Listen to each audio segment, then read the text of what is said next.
Hey everyone, welcome back to Tech Savvy. In today's video, I'm going to show you how to turn off the green dot on Facebook.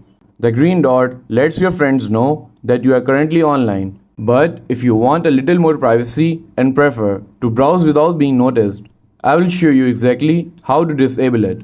So let's dive right in. First, open up the Facebook app on your phone.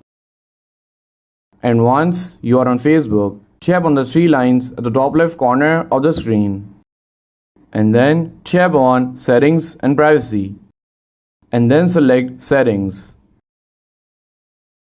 And once you are in the Settings and Privacy menu, you have to simply scroll down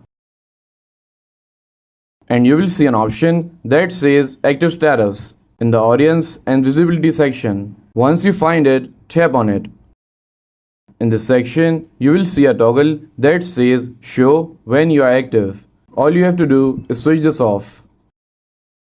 This will prevent others from seeing the green dot next to your profile and won't notify people that you are online. And that's it. Now you can browse Facebook without anyone knowing that you are online. If you found this video helpful, please give it a thumbs up and don't forget to subscribe to Tech Savvy for more helpful content. And I will see you in the next video. Thanks for watching.